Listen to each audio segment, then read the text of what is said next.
नमः सिद्धेभ्यः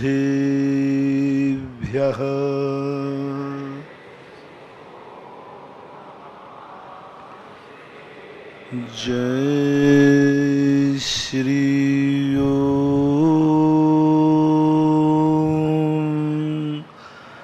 नमः सिद्धेभ्यः।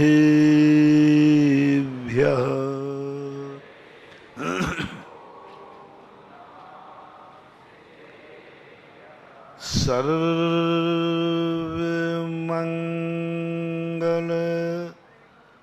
मांगल्यम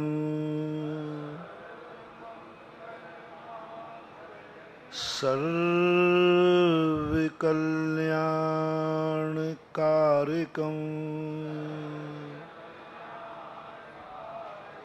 प्रधानं सर्वधर्माणां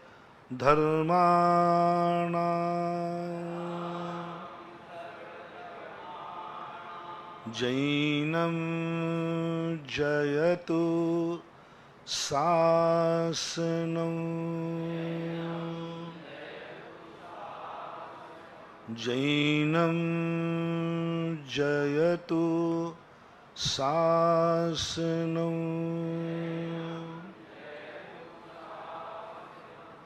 पंच परमेष्टि भगवान की, आचार्य श्री गुरुवर कुंद कुंद महाराज की, आचार्य श्री गुरुवर विद्यासागर महाराज की।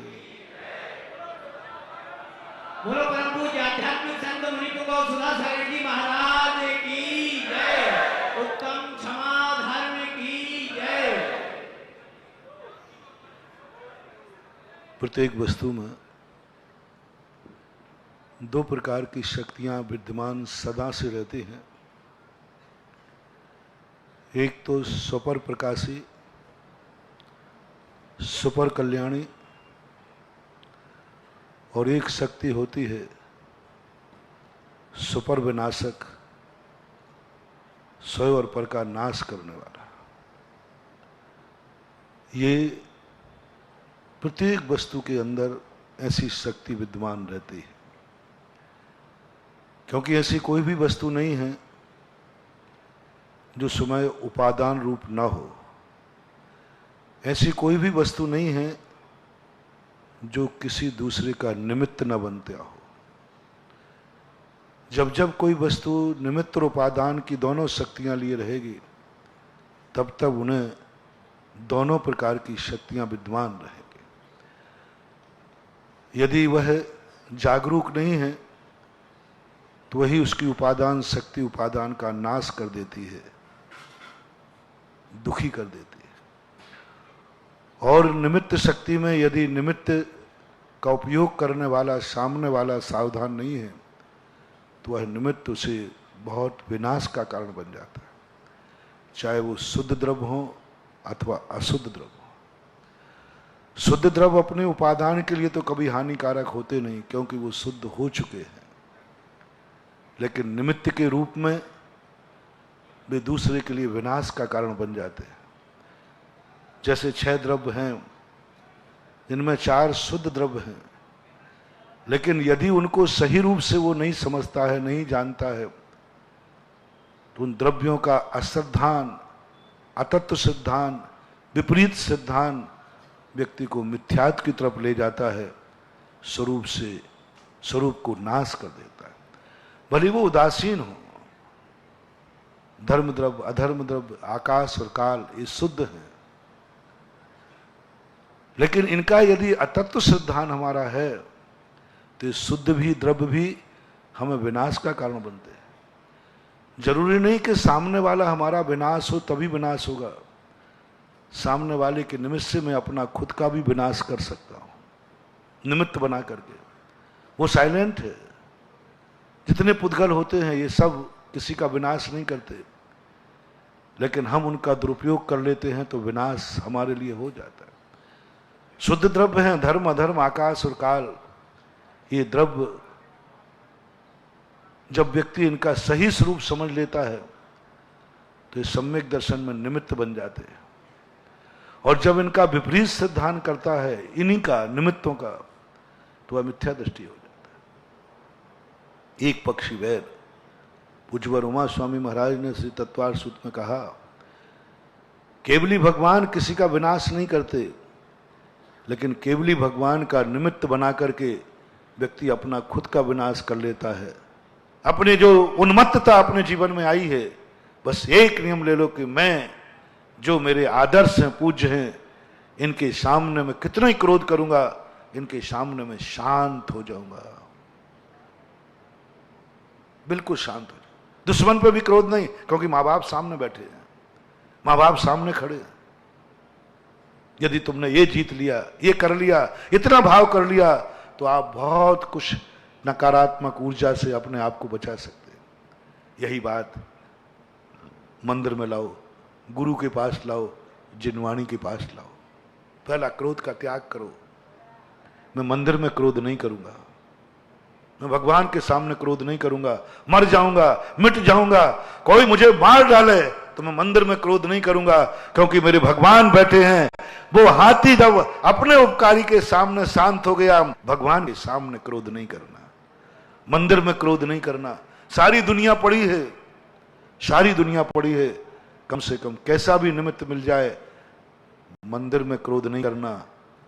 धर्म से क्रोध मत करना, मंदिर को निमित्त से क्रोध मत करना, मंदिरों के लेकर लड़ाई मत करना, मंदिरों को लेकर झगड़े मत करना, मंदिरों की कमेटियों में मीटिंग में बैठकर राग क्रोध मत करना।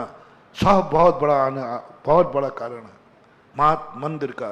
अभी और मैं कुछ नहीं छुड़ा रहा हूं, एक नियम हम चाहते हैं सारे शिवरार्थियों से, और जो भी उत्तम क्षमा का प्रवचन सुन रहे हैं, मात एक नियम ले लें कि मैं मंदिर में क्रोध नहीं करूंगा, मंदिर के निमित्त से क्रोध नहीं करूंगा।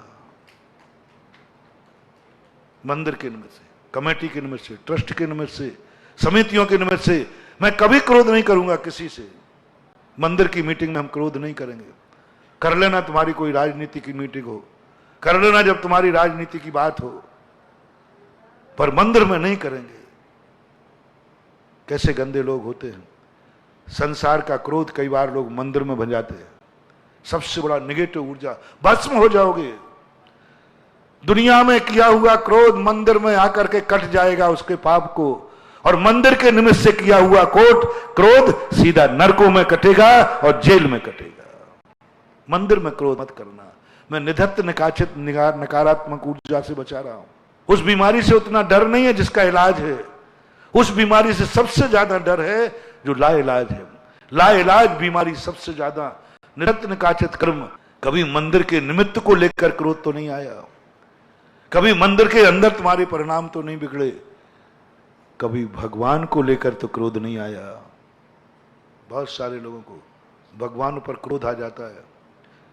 यदि वो भगवान तुम्हारे दुश्मन ने बैठा ले हो, तो उस भगवान के प्रति तुम्हारा भाव कैसा होता है। मैंने देखा है भगवानों पर क्रोध करते हुए लोग, भगवानों के प्रतिष्ठित भगवान मंदिर में बैठने के बाद क्रोध करते हैं, उस मूर्ति के प्रति श्रद्धा भाव नहीं रखते, अभिषेक का भाव नहीं आता, पूजा का भाव नहीं आता। क्यों? क्योंकि वो भगवान को बैठाने वाला दुश्मन था, विरोधी था। ये इनको कोई बचा नहीं सकता, इनका विनाश निश्चित है। एक मंदिर की बात कह रहा हूं मैं।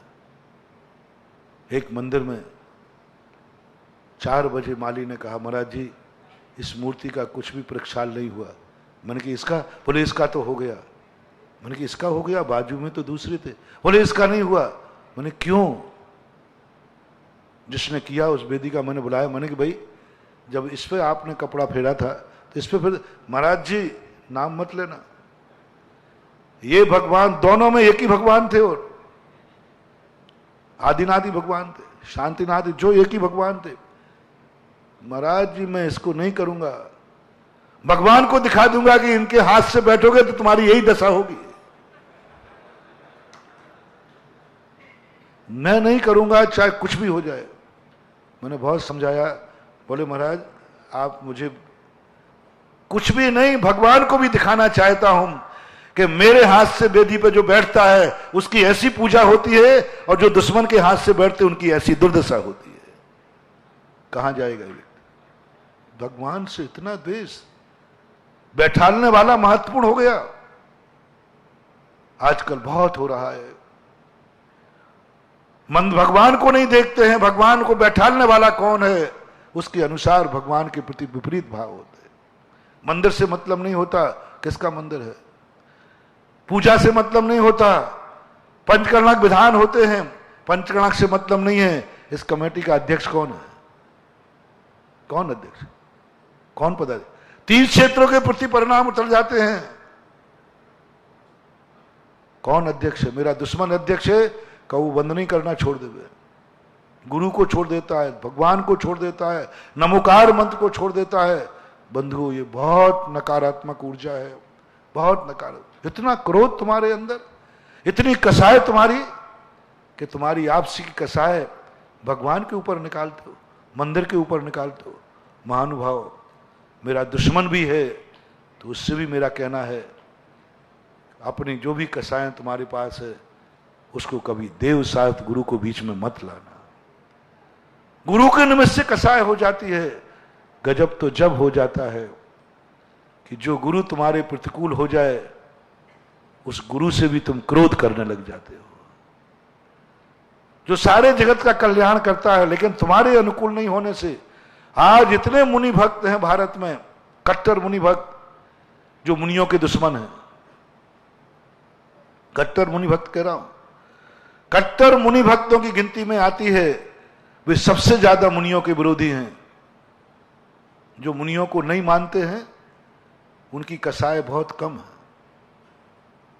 जो मुनियों को नहीं मानते, बहुत बड़ी बात कह रहा हूं महानुभाव, जो मुनियों को नहीं मानते उनकी कसाय बहुत कम है। वे मुनियों के प्रति ज्यादा द्वेष भाव नहीं रखते, बस मानते नहीं है, बस इतना ही है। लेकिन जो मुनि भक्त हैं वे मुनियों से इतना द्वेष रखते हैं, इतनी कसाय रखते हैं, बस इस कारण से कि वे उनके अनुकूल नहीं चलते। वो महाराज शुद्ध हैं, अच्छे हैं, मात उनके अनुकूल नहीं चलते, उनकी विचारधारा से मेल नहीं खाता, उनके पंथवाद का समर्थन नहीं करते, उनके समान सम्मान नहीं करवाते। ऐसे मुनि भक्त मुनियों के इतने विरोधी हो जाते हैं कि वो मुनियों का नाश भी करने को तैयार हो जाते हैं अपने मुख से, और जानते हैं मुनि शुद्ध है, चर्या शुद्ध है, क्रियाएं शुद्ध हैं, बस एक ही दोष है कि वो मेरे अनुकूल क्यों नहीं है, मेरे अनुकूल क्यों, और मेरे अनुकूल है तो भ्रष्ट भी है, शीतलाचारी भी है। आजकल बहुत गंदी परंपरा चल गई, शीतलाचारी है, भ्रष्ट है, पतित है, सब दोषों से युक्त है, बस मेरे पंथ का और मेरा समर्थन कर रहा है तो वह साधु प्रशंसनीय है। गुण तो खत्म हो गए, आज गुण तो खत्म हो गए, और शुद्ध है, सही है, और मेरे पंथ का समर्थक नहीं, मेरी विचारधारा का समर्थक नहीं, तो उस पर उनकी इतनी कसाई हो जाती है। बंधुओं, जो इस प्रकार के लोग हैं इनको ऐसे निगाचत कर्म का बंद होगा कि इसका कोई इलाज ही नहीं मिलेगा, कोई नहीं काट सकेगा।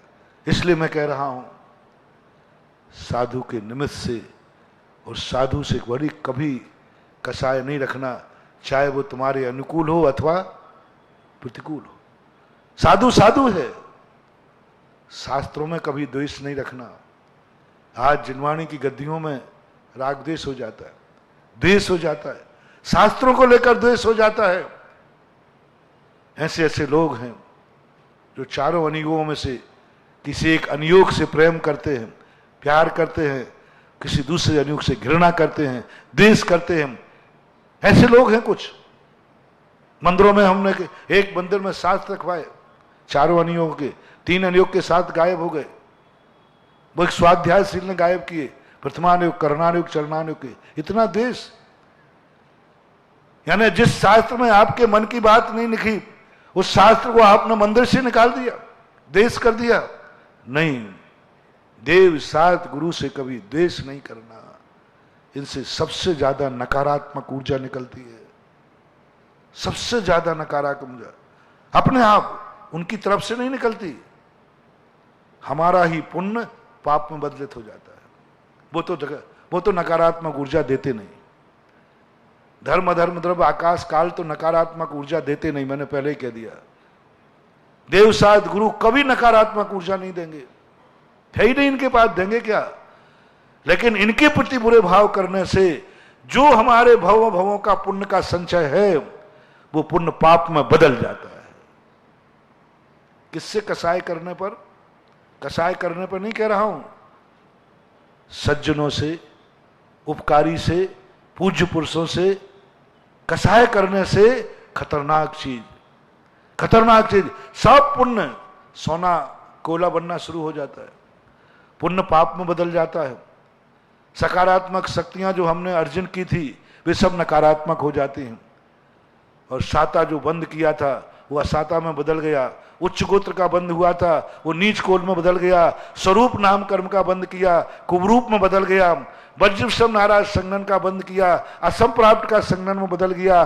स्त्रस नाम कर्म का बंद किया, स्थावर में बदल गया। स्त्र नाम कर्म का बंद किया, अस्त्र में बदल गया। शुभ नाम कर्म का बंद किया, अशुभ में बदल गया। बंद किया था शुभ का, फल मिला अशुभ में। बंद किया था शुभक का, बन गया दुर्भग। बंद किया था सुस्वर का, बन गया दुस्सुर। बंद किया था मैंने उच्च गोत्र का और जन्म गया नीच गोत्र में। कितना बड़ा घाटा, कितना बड़ा नुकसान। कमाई मैंने शुद्ध की थी, क्योंकि हमने कहीं ना कहीं कोई क्रोध किसी पूज्य पुरुष पे, आदर्श पे किया। रावण का विनाश इसलिए हुआ कि उसने एक स्त्री पर बुरा भाव किया। स्त्रियों पे तो ना जाने कितने लोग बुरे भाव करते हैं, कितने लोग स्त्रियों पर बुरे भाव करते हैं, लेकिन उसने बुरा भाव किस पर किया था? एक धर्मात्मा पर, एक सती पर, एक सती सावित्री पर बुरा भाव किया। इसलिए उसका इतना नकारात्मक, इतना पुण्य था रावण का, इतना पुण्य था, अपरंपार पुण्य। पूर्व भाव में उठाओ, सारा पुण्य पाप में बदल गया, सारा सोना राख में बदल गया। रावण जैसा पुण्यात्मा इस पृथ्वी पर दूसरा था ही नहीं, दूसरा पुण्यात्मा नहीं था। अपरंपार पुण्य। उस समय सोने की लंका किसकी थी? शक्ति में। रावण यही सोचता है कि आखिर मेरी हार कहां हुई, आखिर मैं क्यों हार रहा हूं। एक ही बात पूछी उसने सबसे, नीतिज्ञों से, रामचंद्र जी से भी पूछी अंत में, कि मैं तुमसे बड़ा हूं, मैं तुमसे शक्तिमान हूं, मैं तुमसे धनवान हूं, मैं तुमसे अधिक बुद्धिमान हूं, तुमसे अधिक मेरे पास, और मेरी लंका है, मैं घर में हूं, फिर भी मैं क्यों हार गया? कारण क्या है? मैं जन्मांतरों का पुण्यात्मा हूं। रावण बराबर जन्म का पुण्यात्मा, कितना पुण्य कमाया। मैं तो नहीं सोचता हूं कि इतना पुण्य संसार में किसी दूसरे व्यक्ति का होगा। सबसे बड़ा पुण्यात्मा। लेकिन पुण्य, सारा का सारा पुण्य पाप में किसने बदल दिया? एक सज्जन, एक साध्वी, एक शील वृत्ति के प्रति उसने बुरा भाव किया। यदि यही भाव किसी दूसरी नारी के प्रति कर लेता जो स्वयं तुम्हें चाहती है, तो कम से कम पाप तो बंद होता, लेकिन पुण्य पाप में परिवर्तित नहीं होता। लेकिन तू तो उसको बिगाड़ रहा है जो जगत का बिगाड़ नहीं करती। तूने तो क्रोध, दुनिया दुनिया पर क्रोध करती है। क्या पांडवों ने क्रोध कम किया? क्या रावण और लक्ष्मण ने क्रोध कम किया? सब पे क्रोध किया, बहुत क्रोध किया। पांडवों के क्रोध देखो क्या था, राम और लक्ष्मण का भी क्रोध कोई कम नहीं था। फर्क क्या था? राम भी क्रोध करते हैं, लक्ष्मण भी क्रोध करते थे, पांडवों ने भी क्रोध किया, सबने किया, और रावण भी क्रोध कर रहा है। फर्क कितना था? राम पापी पर क्रोध कर रहे हैं और रावण पुण्यात्मा पर क्रोध कर रहा है। फर्क कितना सा? क्रोध तो दोनों का था। दोनों तीर चलाते थे तो ये मार के चलाते थे, इस तीर में तू निपटे बिना रहेगा नहीं। दोनों का क्रोध चरम सीमा पर था। आप पढ़ो, दोनों के क्रोध में कहीं कोई अंतर नहीं था। क्रोध की क्वालिटी बराबर थी। हर तीर चलाने वाला एक ही बात बोलता था, ले इस तीर में तू बच नहीं सकेगा। राम भी यही कहते थे, लक्ष्मण भी यही कहते थे। लेकिन रामचंद्र जी कहते थे यह तीर पाप और पापी का नाश करेगा, और रावण कहता था ले इस तीर में तू बचेगा नहीं, और उसका भाव था धर्म और धर्मात्मा इस दुनिया में बचेगा नहीं। क्रोध की क्वालिटी में कोई अंतर नहीं था, फर्क था एक पापी पर क्रोध कर रहा था और एक धर्मात्मा पर क्रोध कर रहा था, एक पापी का नाश कर रहा था और एक पुण्यात्मा का नाश कर रहा था। दोनों ने नाश किया, दोनों ने एक दूसरे के नाश के भाव किए। लेकिन राम जब पापी पर बुरे भाव करता है तो पुण्य बढ़ता है। नकारात्मक ऊर्जा भी सकारात्मक होती है, नकारात्मक ऊर्जा भी सकारात्मक होती है, असाता भी साता रूप में परिणत हो जाती है। पूज्यवर वीर सेन स्वामी ने लिखा 30 कोड़ा कोड़ी की, आज तक किसी को 30 कोड़ा कोड़ी की साता बंद नहीं होती नहीं, 15 कोड़ा कोड़ी से ज्यादा नहीं, सैद्धांतिक शब्द है। लेकिन 30 कोड़ा कोड़ी की सत्ता पाई गई, बंद ही नहीं किया, मैंने कमाई नहीं की, मेरे बैंक में पैसा कहां से आ गया। 30 कोड़ा कोड़ी की मैंने साता बांधी नहीं, और सत्ता में देखी तो 30 कोड़ा कोड़ी की साता पड़ी थी। 30 कोड़ा धन था ही नहीं, कमाया ही नहीं था, बैंक बैलेंस हाउसफुल था। सकारात्मक ऊर्जा। जब व्यक्ति पाप का और पापी को नाश करने का भाव करता है तब नकारात्मक शक्तियां सकारात्मक हो जाती, और जब धर्म और धर्मात्मा का नाश करता है तो हमारी सकारात्मक ऊर्जा नकार में परिवर्तित हो जाती है। और रावण का हमारे शास्त्र में ऐसा आता है कि एक शूकर ने खूब क्रोध किया, इतना क्रोध किया कि शेर को मार डाला, और शेर ने क्रोध किया कि शूकर को मार डाला। सिंह 5 में नरक में पहुंचा और शूकर 5 में स्वर्ग में पहुंचा, क्योंकि उसने क्रोध किया था मुनिराज को धर्म और धर्मात्मा को बचाने के लिए, और उसने क्रोध किया था धर्म और धर्मात्मा को मिटाने के लिए। इसलिए आपको निर्णय करना है आपका क्रोध किस पर आ रहा है, किस लिए आ रहा है। पापी पर पाप के नाश करने के लिए, धर्म पर धर्म का नाश करने के लिए आ रहा है। यदि आपके मन में धर्म का नाश करने का आ रहा है तो आप सावधान हो जाइए। आपको क्रोध कहां आ रहा है, कौन से क्षेत्र पर। अब इसको सब में लगाइए। अभी मैंने व्यक्ति में लगाया, अभी मैंने द्रव्य में लगाया। किस द्रव्य को देखकर आपको क्रोध आ रहा है, क्रोध करने के पहले विचार कीजिए कहीं वो तुम्हारा उपकारी तो नहीं है, कहीं तुम्हारा हितैषी तो नहीं है।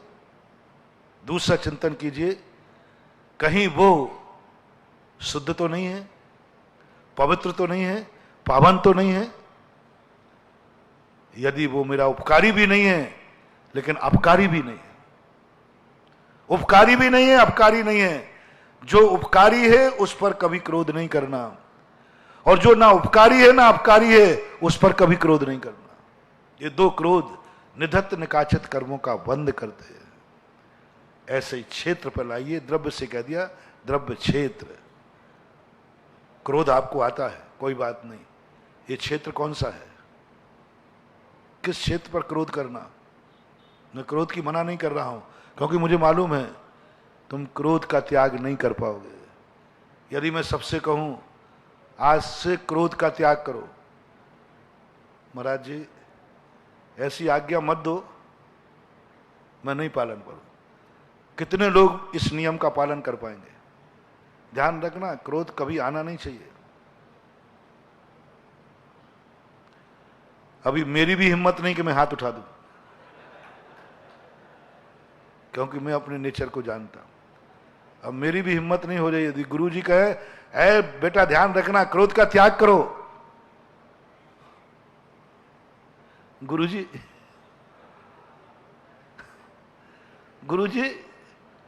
और कभी क्रोध करूं या नहीं करूं, लेकिन जब शिविर लगाऊंगा तो शिविरार्थियों को तो डांटूंगा।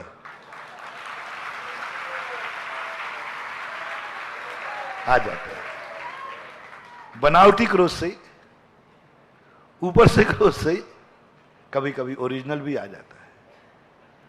जब कोई व्यक्ति समझाने पर भी गलत मार्ग पर जाता है। बड़ों को क्रोध कब आता है? बड़ों को क्रोध कब आता है? धर्मात्मा को क्रोध कब आता है? दो कारणों में। स्वयं के ऊपर क्रोध आता है जब वो धर्म करना चाहता है, कर नहीं पाता। स्वयं के व्रतों में दोष लगता है तब बहुत क्रोध आता है उसको। ऐसे लगता है अपने आप को मिटा डालूं, मेरे से पाप हो गया, मेरे से गलती हो गई, क्यों हो गई, मर जाऊं। बहुत सारे लोग स्वयं ही अपने आप में गिलानी से मर जाते हैं। स्वयं ही अपने ऊपर इतना क्रोध करते हैं कि स्वयं प्राण दे देते हैं धर्मात्मा को। और ये क्रोध आता है जब उसका कोई अधीनस्थ व्यक्ति, उसके अधीनस्थ व्यक्ति जिसका वो उपकार करना चाहता है, जिसको वो सद्मार्ग पर लाना चाहता है, जिसको अच्छे रास्ते पर लाना चाहता है, वो जब नहीं मानता है तब क्रोध आता है। मां को बेटे पर क्रोध कब आता है? दो बार आता है। एक, पहली बार वो अपने बेटों के प्रति वफादारी नहीं कर पाती है तब आ जाता। दूसरा, जब बेटे को वो उपकार करना चाहती, बेटा नहीं मानता है तो उसको क्रोध आता है, थप्पड़ भी मार देती है। ऐसे ही सज्जन पुरुष को, साधु को क्रोध कब आता है? मैं तुम्हारे हित के लिए कह रहा हूं, तुम्हारे हित के लिए शिविर लगाया, उसके बावजूद ही तुम उद्दंडता कर रहे हो। इधर पूजा हो रही, उधर वो सो रहा है, तब क्रोध आता है।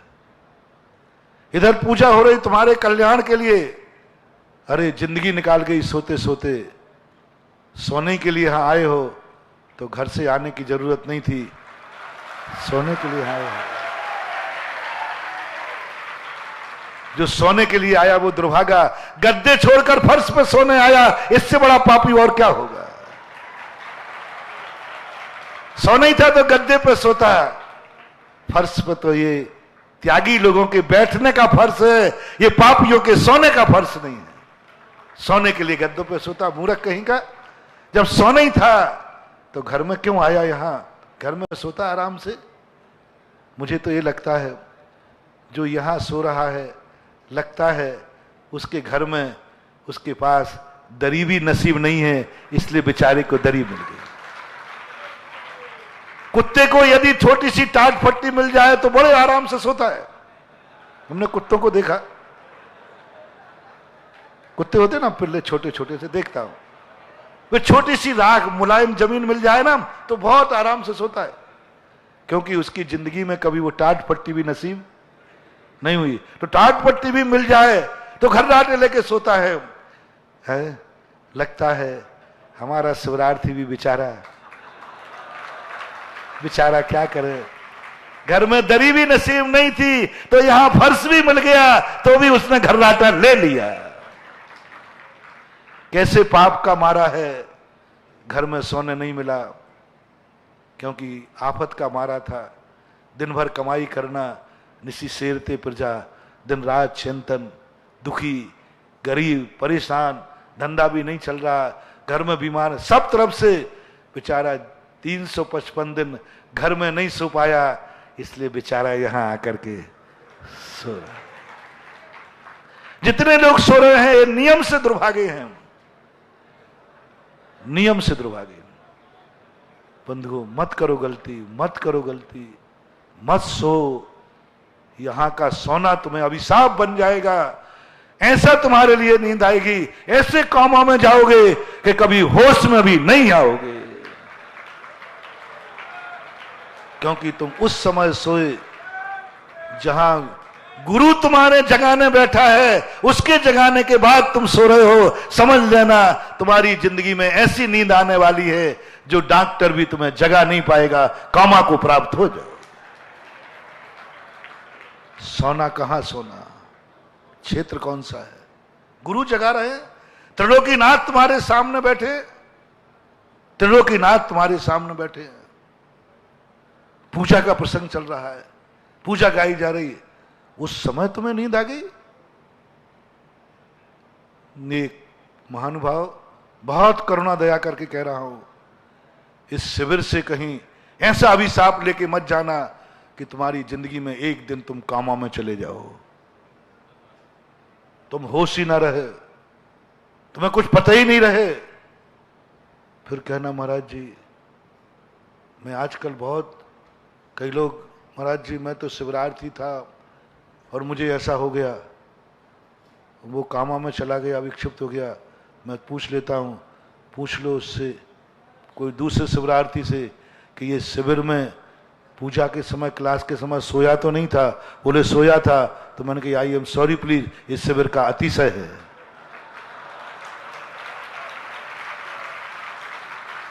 ये शिविर का अतिशय है, ये पूजा का अतिशय है कि जो पूजा और शिविर में ध्यान में सोएगा उसे कामा पे भेजेगा। ये हमारे शिविर का अतिशय है, चमत्कार है।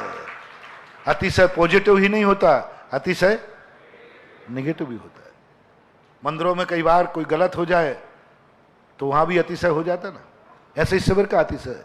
बंधु मत सोना, भूल कर नहीं सोना। यदि नींद आए तो थोड़ी मिर्ची ला लेना, नींद आए तो आंखों में अमृतांजन लगा लेना, लेकिन सोना नहीं, क्योंकि इस समय गुरु ने तुम्हें सोने के लिए बुलाया है कि जगाने के लिए बुलाया है? वो नहीं बंधु, लोरी नहीं सुना रहा हूं। सो जा बारे वीर, वीर की बालैया ले गए जमुना के तीर, तू तो सो जा बारे वीर।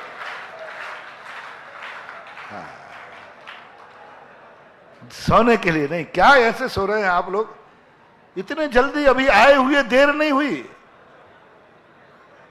जो दुनिया से थक करके आके धर्म में सोने आवे, उसकी थकान कभी दूर नहीं होगी। और जो दुनिया से मंदिर में और गुरु के सामने जागने के लिए आए, एक क्षण को भी मैं, हर क्रिया अपनी आंखों के सामने होगी, आंखों की साक्षी में होगी। मैं यहां सोने के लिए नहीं आया हूं, यहां पूजा चल रही है। भाई साहब घूम रहे हैं, पूजा चल रही है, उनको सुसु और पोटी आ रही है। ध्यान रखना, यहां के पूजा के समय आया तो बेटा ऐसी सुसु आएगी कि बंद ही नहीं होगी।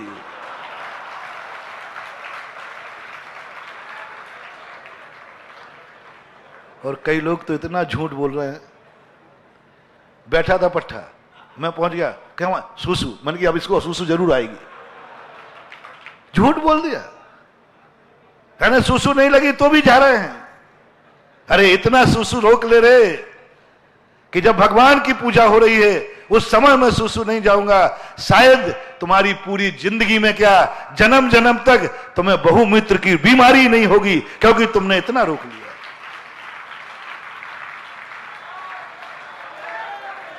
सुसु जाना, लेकिन कहां जाना? जहां चाहे बैठ जाओ, जहां चाहे बैठ जाओ। बेटा ऐसा जन्म होगा कि जहां सुसु रहेगी वहीं जन्मोगे, वहीं रहोगे, वहीं सब कुछ करोगे, जहां कहीं नहीं बैठना। शिविर में आए हो, एक व्यक्ति ने, अभी 2 बच्चे वहां बैठे थे स्कूल के पास, देखो तो सही कितना राग हो गया मुझे तुमसे कि मैं स्टेज छोड़ करके तुम्हें उस स्थान पर जा रहा हूं जहां तुम सोते हो। साधु मंदिर छोड़ के नहीं जाता।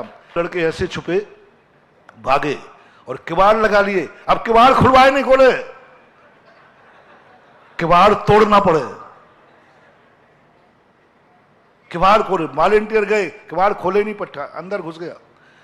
मैंने कहा बेटा ऐसा अपराध होगा कि तुम्हें किवाड़ तोड़ करके पुलिस पकड़ के ले जाएगी, ध्यान रखना। अभी हुआ ना, एक मंत्री के लिए ऊपर से कूद करके पकड़ा, कोई हो कैसे? बेटा ऐसे ही समझना, तुम किसी ऐसे केस में फंसोगे जहां पुलिस वाले किवाड़ तोड़ करके भी अरेस्ट करेंगे, क्योंकि तुमने एक बार गुरु को अपने दरवाजे बुलाया और बुला करके भी ऐसे छुपे कि किवाड़ बंद कर लिए। ये सब एक एक चीज समझ लेना। आप अपनी, जो मैं प्रवचन में कह रहा हूं, कृपया करके इसको अपनी डायरी में नोट कर लेना। ऐसा होगा होगा होगा, कोई नहीं रोक सकता, क्योंकि क्षेत्र ही ऐसा है, निधत्त निकाचित कर्मों का बंद होता है।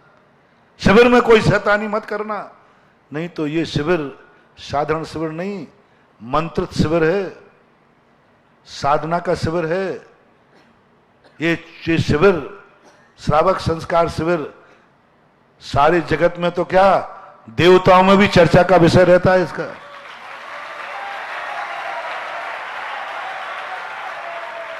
जहां तुम बैठे हो, जहां तुम सो रहे हो, जहां तुम नहा रहे हो, जहां तुम सुसु जा रहे हो, जहां सारा स्थान मंत्रित है साधु के चरणों से, वो सारा स्थान पावन हुआ है। ध्यान रखना, एक एक स्थान का निरीक्षण किया है मैंने,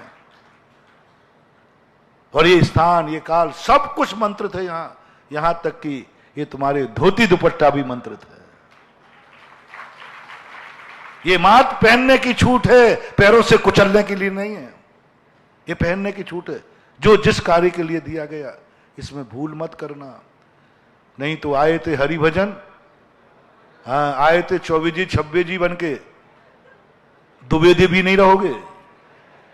हाँ, क्षेत्र कौन सा है?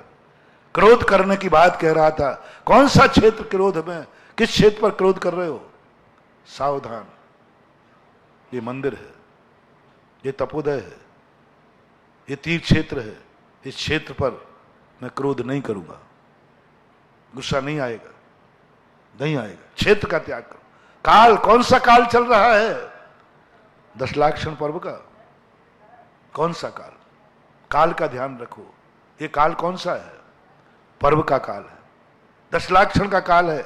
क्रोध किया, 355 दिन तुमने क्रोध किया, उसका माफीनामा है। लेकिन दशलाक्षण में क्रोध किया, उसमें भी उत्तम क्षमा के दिन क्रोध किया, अब तुम्हारे लिए कोई माफीनामा नहीं।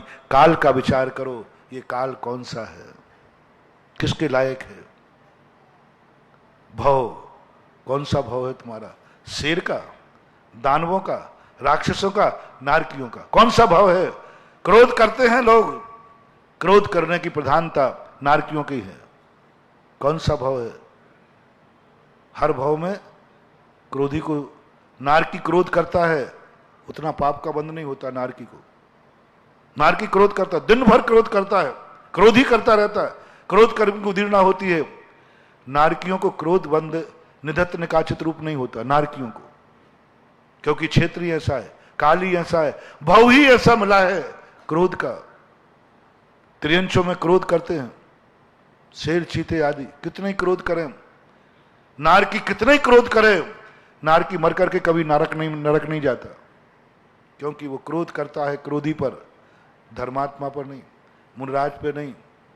नारकी है, क्रोध करता है। आज तक कितने नारकी 24 घंटे क्रोध करते हैं नारकी, लेकिन कभी नारकी मर करके नरक नहीं जाता। और सबसे ज्यादा क्रोध 3 लोक में, सब जीवों में से क्रोध नारकी करता है, लेकिन नरक नहीं जाता। त्रियंशों में क्रोध होता है, करते हैं क्रोध, उनके क्रोध में निधत्त निकाचित कर्मों का बंध नहीं होता।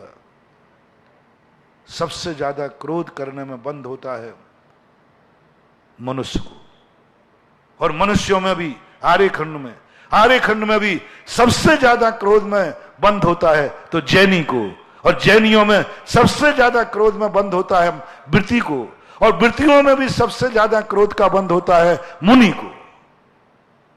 सबसे ज्यादा मुनि को क्रोध आ जाए, निधत्त निकाचित कर्म, वृत्तियों को, ऐसा क्रम है। आप जैन हैं, आप आर्यपुत्र हैं, आपको क्रोध माफ नहीं। इसलिए महावीर स्वामी ने कहा तुम शस्त्र मत रखना। महावीर स्वामी ने कहा तुम जैनी हो, शस्त्र मत रखना। क्षत्रिय नहीं हो, क्षत्रिय के लिए छूट दे दी, सैनिक को छूट दे दी, राजा को छूट दे दी, श्रावक को नहीं। पूरे शास्त्र मैंने पढ़ लिए, किसी श्रावक को शस्त्र रखने की छूट नहीं। श्रावक को क्यों? महाराज कोई मार देगा तो? बोले मर जाने में दुर्गति नहीं है, मारने में दुर्गति है। पिट जाने में दुर्गति नहीं है, पीटने में दुर्गति है। साधु से कहा कोई मार दे तो? बोले कोई बात नहीं, मर जाने में दुर्गति नहीं है, मारने में दुर्गति है। इसलिए श्रावक को कहा क्यों? तुम जैन श्रावक हो। शस्त्र होगा क्रोध भड़केगा, शस्त्र नहीं होगा तुम भागोगे। 90% जैनियों से अपराध क्यों नहीं होते? क्या इनको गुस्सा नहीं आता कि अपराध नहीं करना चाहते, कि अपने दुश्मन को नहीं मारना चाहते? मारना चाहते, खतरनाक क्रोध, लेकिन कैसे मारे? कुछ हाथ में है ही नहीं। महावीर ने पहले ही शस्त्र रखवा लिए। नहीं तो वो निपटा दे। सबसे ज्यादा जैनी निपटावे। यदि जैनियों को बंदूकें दे दी जाए तो ये तो इतने कुशल हैं, इतनी कुशलता से मारेंगे कि मार भी देंगे और रिपोर्ट भी नहीं लिखी जाएगी। अरे बनिया की खोपड़ी तो ऐसी तेज होती है, रिपोर्ट भी नहीं लिखी जाए, क्योंकि कुशलता होता है, बुद्धिमान होता है। बनिया कोई पाप करता है तो बड़ी होशियारी से करता है। बनिया कम पाए जाते, पकड़े जाते, करते तो सब गड़बड़, लेकिन महावीर का गुनिया इसी प्रकार से। लेकिन महावीर ने कहा नहीं, तो भगवान मुझे भागना पड़ेगा। बोले भागना ठीक है, दूसरे को मिटाना ठीक नहीं। 80% लोग, 90% लोग इसलिए मर्डर नहीं कर पाते कि उनके घर में एक चाकू भी नहीं है तो वो सब्जी काटने का है, वो भी भगवान ही मालिक है। सब्जी 3 बार में करती हो,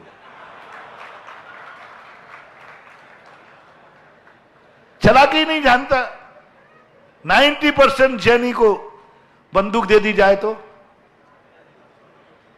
शिवरार्थियों में कितने बंदूक चला पाएंगे? कभी उल्टी नाल और कर ले, में चलाने नहीं आता, सिखाया ही नहीं, जन्मजात संस्कार ही नहीं। ध्यान रखना आपका भाव कौन सा है, मनुष्य भाव, जैन भाव, और उसमें भी अब इस समय शिवरार्थी हो। इस समय क्रोध नहीं, इस समय का क्रोध तुम्हारी जिंदगी को ऐसा बर्बाद कर देगा कि तुम कभी शांति नहीं रह पाओगे। ऐसे भाव को प्राप्त हो जाओगे कि जहां 24 घंटे क्रोध के अलावा कुछ नहीं मिलेगा। शिवरार्थी ने क्रोध कर लिया तो मैं भी नहीं बचा पाऊंगा। कर्म कहेगा इस क्रोधी को तो वहां भेजो जहां 24 घंटे क्रोध होता है, नरकों में, सिंह आदि क्रूर पर्याय में, जो हिंसक पर्याय हैं। क्योंकि तुमने शिविर में क्रोध किया, 10 लाक्षण पर्व में क्रोध किया, और वो भी पारसनाथ भगवान जहां क्षमा के भंडार थे। ये नकारात्मक ऊर्जा, कमठ नकारात्मक ऊर्जा, कमठ का अंत आ गया। नकारात्मक ऊर्जा सफल नहीं हो रहा, सारी शक्तियां निस्तेज पड़ गई। कमठ वो शक्तिशाली देव था जो हजारों कोस की जमीन को उठा के फेंक सकता था। बड़ी बड़ी शिलाएं फेंकी, आग लगा दी, नदी में बाढ़ ला दी, कोई शक्ति काम नहीं कर रही। कमठ झुंझला गया। कार्य बात क्या है? रावण को यही तो अहंकार था, मेरी शक्ति काम क्यों नहीं कर रही, अमोघ शक्ति है। रावण यही किम करता मूर्ख था, क्यों नहीं कर रही? क्योंकि तुम शक्ति हमेशा पापियों के नाश करने के लिए होती है, तुम तो धर्मात्मा का नाश कर रहे हो। कमठ का शक्ति निस्तेज हो गई। कितनी शिलाएं फेंकी, कितनी शिलाएं वहां पड़ी हैं, बड़ी बड़ी शिलाएं, पारसनाथ को छू भी नहीं पाई, निस्तेज होती जा रही, सब कुछ निस्तेज हो रहा है। कमठ घबरा गया। बात क्या है? बात कुछ नहीं है, तुम ऐसी शक्ति पर अपनी शक्ति का प्रयोग कर रहे हो जो जगत का सबसे बड़ा शक्तिमान होकर के भी तुम्हारा कुछ नहीं बिगाड़ता। क्षमा कैसी क्षमा, कैसी क्षमा? 10 भाव से सब कुछ मिटा डाला, सब कुछ बर्बाद कर दिया। 10 भाव से बर्बाद कर रहा है। लोग कहते महाराज कितनी क्षमा करूं, कितनी क्षमा करूं? कोई सीमा। यदि पारसनाथ बनना है, भगवान बनना है, तो क्षमा की सीमा मत बांधो। जब तक घट में प्राण है तब तक क्षमा ही क्षमा है। 10 भाव तक ऐसे ही पारसनाथ की पूजा नहीं हो गई, ऐसे ही पारसनाथ सारी दुनिया के चहेते नहीं हो गए। 10 भाव से जब जब लोग कहते हैं महाराज पारसनाथ की पूजा करने से संकट क्यों दूर होते हैं और दूसरे भगवान से क्यों नहीं? संकट मोचक इन्हीं को क्यों कहा जाता है? और सारे जगत में धारणा है।